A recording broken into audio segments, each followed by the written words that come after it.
Hello, everybody. This is Lubna Aidil. I am an assistant lecturer of English and I've been teaching English for adults since 2005. As we all know, mobile applications and softwares have become an inseparable element in the learning process of language. We, as teachers, care about using cutting edge technologies in our classrooms to enrich our students' learning experience.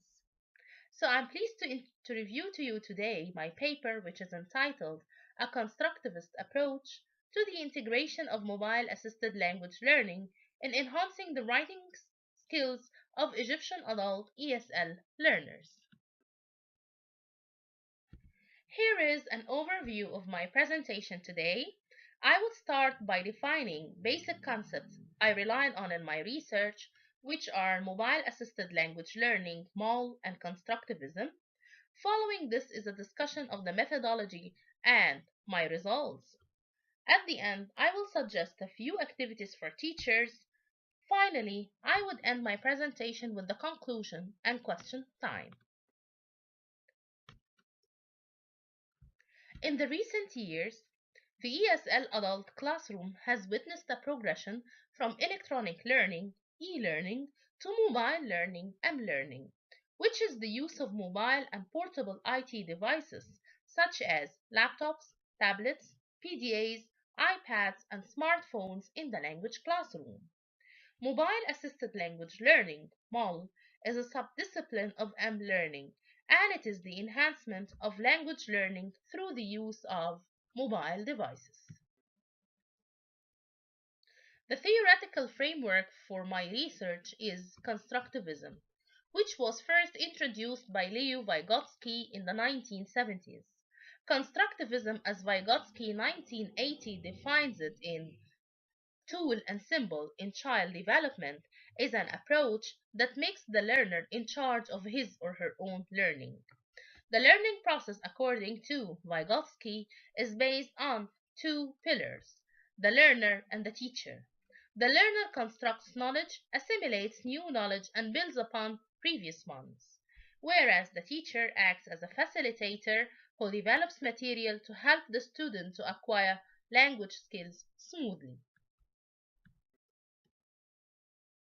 The constructivist approach helps the teacher to identify the learner's skills and the areas where they need development. Integrating this approach to a MAL setting, a richer learning environment exists, because we are going to have the teachers and students who can get rid of the limitations of the classroom. They can access and share information anytime, anywhere. It's student-centered, as students are more involved in the learning process, and the teacher is the facilitator who provides well-structured, engaging, and interesting activities for the student. As for the methodology of my research, I have relied on an online survey which was mainly in MCQ. However, I have given room for teachers to reflect upon their own experiences by adding their comments. The survey was administered to a random sample of 20 ESL teachers who work at both public and private universities and educational institutions, and they teach only for adult Egyptian students. The following graph demonstrates the results of the survey. 89.47% of the participants used the internet in the classroom mainly for cultural transfer, and the major uses of the internet outside the classroom are providing feedback as reported by 73.68% of the sample and assigning homework as 79.95% of the sample mentioned.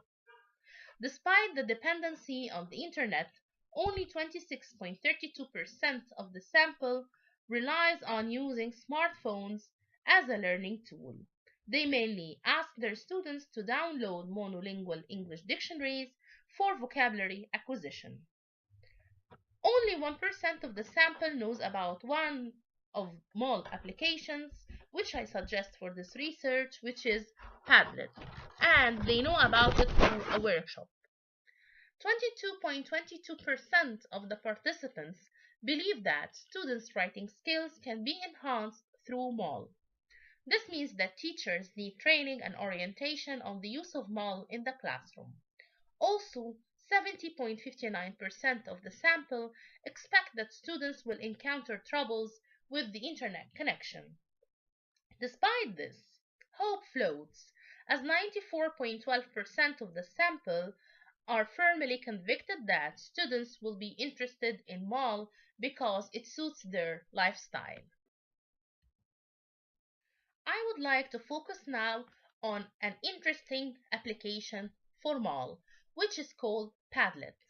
Padlet is a free interactive sticky board which can be downloaded for free to the mobile.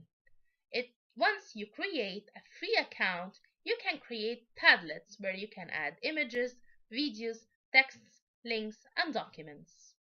The material you post can be modified and you can share it on social media such as Twitter, Facebook, Google+, and even YouTube.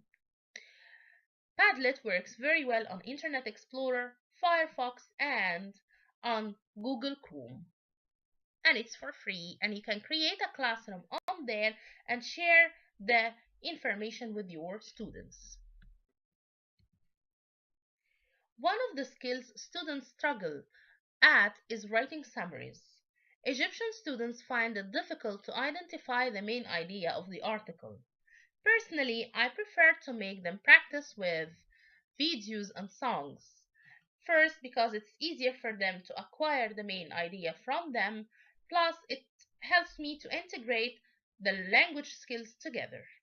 So I add the link for the students for whatever video or song I want them to summarize on Padlet. As you see here, I've added the link for one of Michael Jackson's songs, and I've used this song from YouTube, and I added the instructions for the students, which is to add in-text citation and create a list of references when they summarize this song. You can motivate the student by various ways. The traditional way of doing it is that each and every student is going to post his or her own summary on Padlet on the wall next to the video. And other ways of motivating the student is by giving a prize or a certificate for the best summary, and it could be your task as a teacher to choose it. You can engage the students and develop their critical thinking skills by asking them to pick the best summary from 4 or 5 ones that you pick. It would be more interesting if you are going to highlight to the students certain criteria that should exist in the summary, and then once you assign them these 4 or 5 summaries to pick one from, they can apply the rubric or whatever elements you ask them for in the summary. Teachers usually need time and effort in essay writing sessions. And essay writing sessions in Egypt is always a challenge. Teachers in Egypt always want to save time in the classroom for the writing process. So what happens is that teachers want to save time and they have certain writing process and steps to follow. Thus, I suggest that the teacher brainstorm for the writing topic on Padlet in order to save time in the classroom for the rest of the writing process, especially the outline, because Egyptian students find it very difficult to write outlines for their essays. So what I suggest is that the teacher posts the writing prompt on Padlet and any required reading for it to save time for the rest of the writing process in class. As I have done here, I've added for them the topic, which is should students at universities wear uniforms or not? And I give the students the instructions that I want their position on this topic, whether they agree or disagree, and a couple of reasons for their position. And then I ask them to comment on the position of one or two of their colleagues. And I've assigned them a reading article so that they can have idea and a deeper analysis of it. This way, when they come to the classroom, they have a broader view of the topic, so I can proceed by introducing the outline. Finally, MAL can do it. The use of mobile assisted language learning in your classroom can change the learning process and your teaching style and technique. The situation now in Egypt is somehow promising because we are having more awareness about this, more workshops are being done regarding the use of mobile learning inside the classroom. Yes, till now we are focusing on developing students' acquisition of vocabulary, their listening and pronunciation skills by using MAL, but hopefully with training and further elaboration and follow up on the meta, we will be able to develop our students' writing skills as well through MAL. For more information about constructivism and the use of MAL in the English language classroom, here is a list of references which I relied on in my research. In case you're having any questions, feel free to send your emails to lobna03@gmail.com, and I'll be very pleased to be replying to your emails. Thank you very much for listening.